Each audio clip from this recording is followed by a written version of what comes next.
Olá, bem-vindo, Giovana aqui, capítulo 3, o efeito placebo no cérebro. Caso tenha lido meu livro anterior, Quebrando o Hábito de Ser Você Mesmo, você vai ver que este capítulo revisa muito daquele material. Se você acha que já tem um bom domínio das informações, pode optar por ignorar esse capítulo no todo ou dar uma passada para revisar conceitos conforme necessário. Em caso de dúvida, recomendo a leitura, pois será necessário o entendimento total do que é apresentado aqui para compreender plenamente os capítulos a seguir. Como as histórias dos dois capítulos anteriores ilustram, quando verdadeiramente mudamos nosso estado de ser, nosso corpo pode responder a uma nova mente. E mudar o nosso estado de ser começa pela mudança de nossos pensamentos. Por causa do enorme tamanho do prosencéfalo, nós humanos temos o privilégio de poder tornar o pensamento mais real do que qualquer outra coisa, e é assim que o placebo funciona. Para ver como o processo se desenrola, é vital examinar e revisar 3 elementos-chave: condicionamento, expectativa e significado. Como você verá, esses 3 conceitos parecem funcionar juntos na orquestração da resposta ao placebo.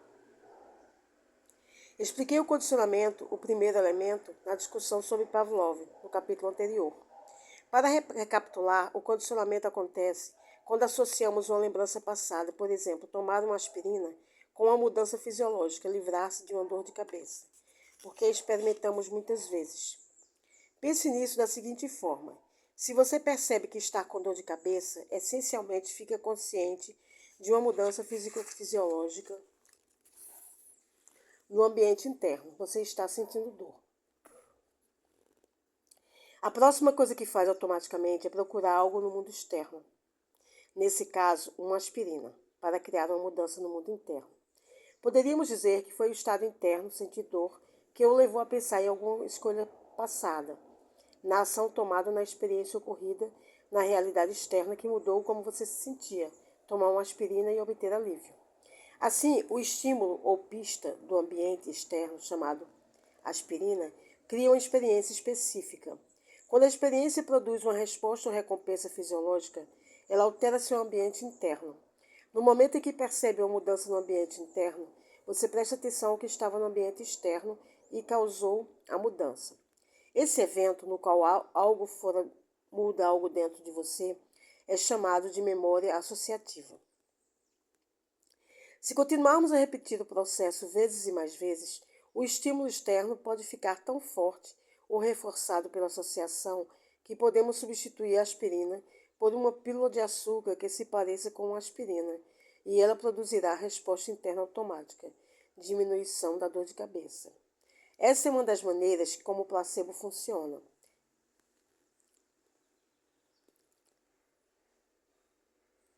A expectativa, o segundo elemento, entra em cena quando temos motivo para antecipar um resultado diferente. Por exemplo, se sofremos de dor crônica por causa da artrite e recebemos uma nova droga no médico, que nos explica entusiasmado que ela deve aliviar a dor, aceitamos a sugestão e esperamos que ao tomar a nova medicação, algo diferente aconteça, não sentir mais dor. Assim como o nosso médico nos influencia mediante sugestão. Ao nos tornarmos mais sugestionáveis, naturalmente associamos algo externo, a nova medicação, a uma possibilidade diferente, ficar livre da dor. Em nossa mente, escolhemos um futuro potencial diferente e antecipamos e esperamos alcançar um resultado diferente. Se aceitarmos e abraçarmos com emoção o novo resultado selecionado e a intensidade da nossa emoção for grande o suficiente, nosso cérebro e nosso corpo não saberão a diferença entre imaginar que mudamos nosso estado de ser para ficar livres da dor e o evento real que causou a mudança para um novo estado de ser. Para o cérebro e o corpo, ambos são a mesma coisa.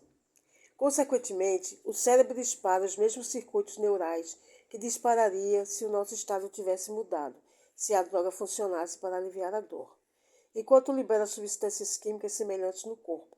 O que estamos esperando? Ficar sem dor realmente acontece porque o cérebro e o corpo criam um fármaco perfeito para alterar nossa condição interna. Estamos agora em um novo estado de ser, isto é, mente e corpo estão funcionando como um só. Temos poder para tanto. O terceiro elemento, atribuir significado a um placebo, ajuda-o a funcionar porque, quando damos um novo significado a uma ação, acrescentamos intenção a ela. Em outras palavras, quando aprendemos e entendemos algo novo, colocamos mais da nossa energia consciente e intencional naquilo. Por exemplo, no estudo sobre as camareiras do hotel do capítulo anterior, uma vez que as funcionárias entenderam o quanto de exercício físico faziam todos os dias apenas para realizar seu trabalho, bem como os benefícios daquele exercício, atribuíram mais significado às ações. Perceberam que não estavam apenas aspirando pó, esfregando e passando pano. Também estavam trabalhando os músculos, aumentando a força e queimando calorias. Como aspirar pó, esfregar e passar pano adquiriram mais significado depois que os pesquisadores as instruíram sobre as vantagens físicas do exercício, a intenção e o objetivo das camareiras enquanto trabalhavam não era apenas completar as tarefas, era também fazer exercício físico e ficar mais saudável. E foi exatamente isso que aconteceu. Os membros do grupo de controle não atribuíram o mesmo significado às tarefas porque não sabiam que o que estavam fazendo era benéfico para a saúde, então não receberam os mesmos benefícios, embora estivessem realizando as mesmíssimas ações. O placebo funciona da mesma maneira.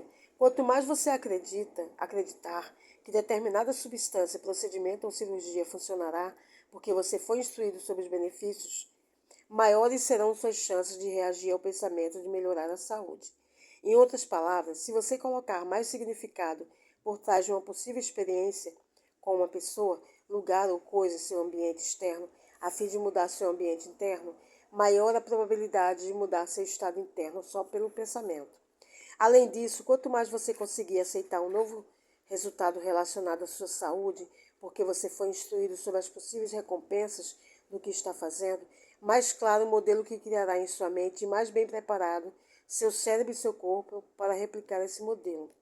Para simplificar, quanto mais você acredita na causa, melhor o efeito. Placebo, a anatomia de um pensamento.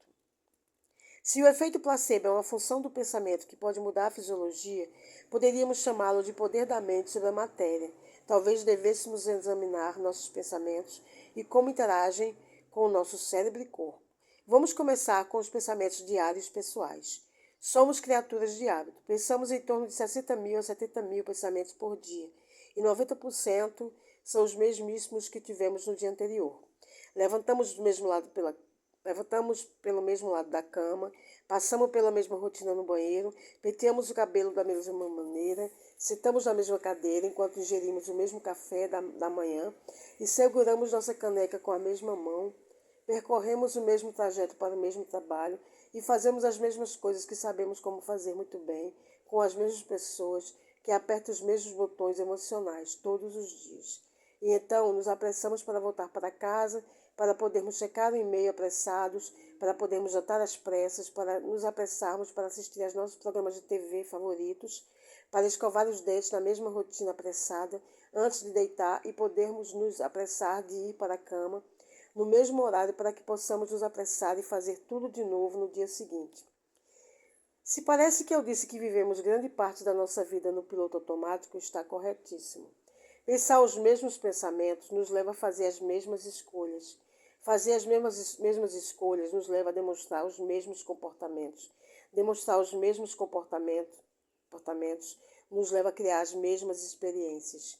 Criar as mesmas experiências nos leva a produzir as mesmas emoções. Essas mesmas emoções, então, impulsionam os mesmos pensamentos.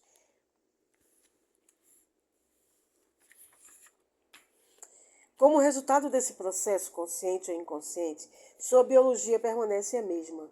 Nem seu cérebro nem seu corpo mudam, porque você pensa os mesmos pensamentos, realiza as mesmas ações e vive as mesmas emoções. Mesmo que secretamente espere que sua vida mude. Você cria a mesma atividade cerebral que ativa os mesmos circuitos cerebrais e reproduz a mesma química cerebral, o que afeta a química do seu corpo da mesma maneira. Essa mesma química sinaliza os mesmos genes da mesma maneira. A mesma expressão gênica cria as mesmas proteínas, os blocos de construção das células que mantêm o corpo igual. Vou falar mais sobre as proteínas depois.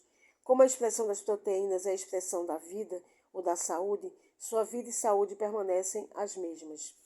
Agora, Dê uma olhada na sua vida por um momento. O que isso significa para você? Se você está pensando nos mesmos pensamentos de ontem, é mais do que provável que esteja fazendo as mesmas escolhas hoje. Essas mesmas escolhas de hoje vão levar ao mesmo comportamento amanhã. Os mesmos comportamentos habituais amanhã vão produzir as mesmas experiências em seu futuro.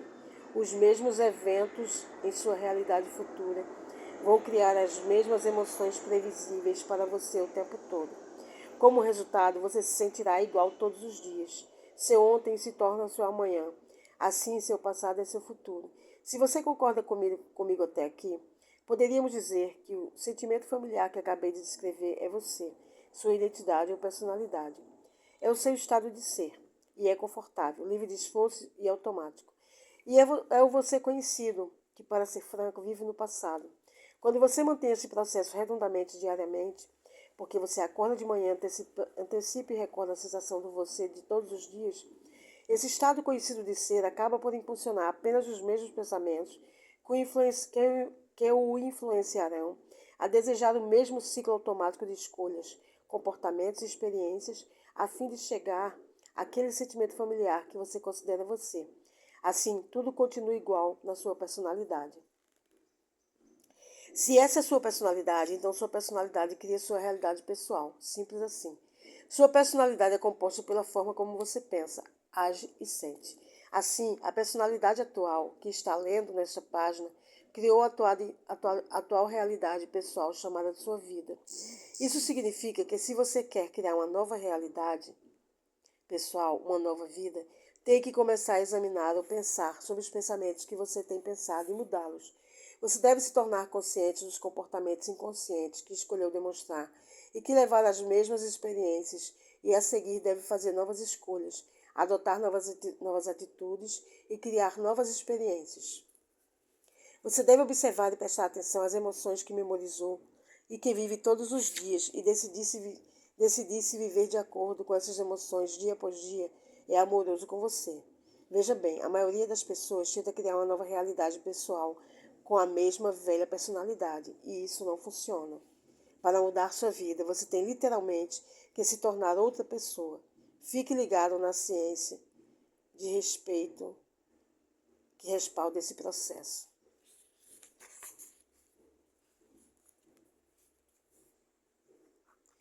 Novas escolhas devem levar aos novos comportamentos. Novos comportamentos devem levar às novas experiências. Novas experiências devem criar novas emoções. Novas emoções e sentimentos devem inspirá-lo a pensar de novas maneiras. Isso é chamado de evolução. Sua realidade pessoal e sua biologia, circuitos cerebrais, química interna, expressão genética e, em última análise, sua saúde, devem mudar como resultado da nova personalidade, do novo estado de ser. E tudo parece começar com um pensamento. Uma rápida olhada em como o cérebro funciona. Até aqui mencionei termos como circuitos cerebrais, redes neurais, química cerebral e expressão genética sem dar muita explicação sobre o que significam. No restante do capítulo, vou esboçar um pouco de explicação científica simples de como o cérebro e o corpo trabalham juntos a fim de construir um modelo completo de como você pode se tornar seu placebo. Seu cérebro, composto por pelo menos 75% de água, tem a consistência de um ovo mole e cerca de 100 bilhões de células nervosas, chamadas neurônios, perfeitamente organizadas e suspensas em ambiente aquoso. Cada célula nervosa se assemelha a um carvalho sem folhas, mais elástico, com galhos retorcidos e sistemas radiculares, que se conectam com e se desconectam de outras células nervosas. O número de conexões que determinada célula nervosa pode produzir pode variar de 1.000 a mais de 100.000, dependendo da sua localização no cérebro. O neocórtex, o cérebro pensante, tem cerca de 10.000 a 40.000 conexões por neurônio, por exemplo. Costumávamos pensar no cérebro como um computador, e embora haja semelhanças, sabemos que a coisa é bem mais complexa. Cada neurônio é um biocomputador único, com mais de 60 megabytes de RAM. É capaz de processar enormes quantidades de dados, até centenas de milhares de funções por segundo. À medida que aprendemos coisas novas e temos novas experiências de vida, nossos neurônios fazem novas conexões, trocando informações eletroquímicas uns com os outros. Essas conexões são chamadas de conexões sinápticas, pois o local onde as células trocam informações, o espaço entre o ramo de um neurônio e a raiz do outro, é chamado de sinapse. Se aprender é fazer novas conexões sinápticas, lembrar é conservar essas conexões. Uma memória é um relacionamento ou conexão de longo prazo entre as células nervosas. A criação dessas conexões e o modo como elas mudam com o tempo alteram a estrutura física do cérebro. À medida que o cérebro faz essas mudanças, nossos pensamentos produzem uma mistura de várias substâncias químicas chamadas neurotransmissores. Serotonina, dopamina, acetilcolina são algumas de que você talvez já tenha ouvido falar. Quando pensamos, os neurotransmissores de um ramo de uma árvore de neurônio cruzam a fenda sináptica para alcançar a raiz de outra árvore de neurônio. Depois de os neurotransmissores atravessarem essa lacuna, o neurônio dispara uma descarga elétrica de informação. Quando pensamos os mesmos pensamentos, o neurônio dispara da mesma maneira, fortalecendo a relação entre as duas células, de modo que possam transmitir um sinal com mais facilidade da próxima vez que dispararem. Como resultado, o cérebro mostra evidências físicas de que algo não só foi aprendido, mas também lembrado. O processo de fortalecimento seletivo é chamado de potenciação sináptica. Quando células de neurônios disparam em uníssono para sustentar um novo pensamento, uma substância química adicional, uma proteína, é criada dentro da célula nervosa e faz o seu caminho até o centro ou núcleo da célula, onde aterrissa no DNA. A proteína então aciona vários genes. Como o trabalho dos genes é produzir proteínas que mantenham a estrutura e a função do corpo, a célula nervosa cria rapidamente uma nova proteína para criar novos ramos entre as células nervosas. Assim, quando repetimos um pensamento ou uma experiência por vezes suficientes, nossas células cerebrais fazem não apenas conexões mais fortes entre si, o que afeta nossas funções fisiológicas, como também um número maior de conexões totais, que afetam a estrutura física do corpo. O cérebro se torna mais rico em termos microscópicos. Portanto, assim que pensa um novo pensamento, você se transforma neurológica, química e geneticamente. Na verdade, você pode adquirir milhares de novas conexões em questão de segundos a partir de novas aprendizagens, novas formas de pensar e novas experiências. Isso significa que apenas com o pensamento você pode ativar novos genes imediatamente. Isso acontece apenas por mudar o raciocínio. É a mente sobre a matéria. O prêmio Nobel Eric Kandel mostrou que quando novas memórias são formadas,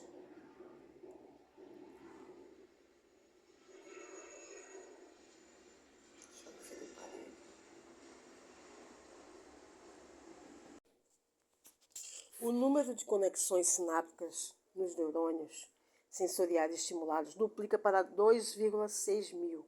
No entanto, a menos que a experiência original de aprendizado seja repetida várias vezes, o número de novas conexões recua para os 1,3 mil originais, em questão de apenas 3 semanas. Portanto, se repetimos vezes suficientes o que aprendemos, fortalecemos as comunidades de neurônios para nos ajudar a lembrar na próxima ocasião. Do contrário, as conexões sinápticas logo desaparecem e a memória é apagada. Por isso é importante atualizar, revisar e lembrar continuamente novos pensamentos, escolhas, comportamentos, hábitos, crenças e experiências se quisermos que se consolidem no cérebro. Para ter uma ideia da vastidão desse sistema, imagine uma célula nervosa conectando-se a 40 mil outras células nervosas. Digamos que ela esteja processando 100 mil bits de informações por segundo e compartilhando essas informações com outros neurônios, que também processam 100 mil funções por segundo. Essa rede, formada a partir de grupos de neurônios trabalhando juntos, é chamada de rede neural. As redes neurais formam comunidades de conexões sinápticas. Também podemos chamá-las de neurocircuitos. Como há mudanças físicas nas células nervosas que compõem a massa cinzenta do cérebro, e como os neurônios são selecionados e instruídos para se organizar nessas vastas redes capazes de processar centenas de milhões de bits de informação, o hardware físico do cérebro também muda, adaptando-se às informações que recebe do ambiente. Com o tempo, com a repetida reativação das redes de propagações convergentes e divergentes de atividade elétrica, como uma tempestade alucinante de raios em nuvens espessas, o cérebro continuará usando os mesmos sistemas de hardware, as redes neurais físicas, mas também criará um software, uma rede neural automática. É assim que os programas são instalados no cérebro. O hardware cria o software e o sistema de software é incorporado ao hardware. E toda vez que é usado, o software reforça o hardware.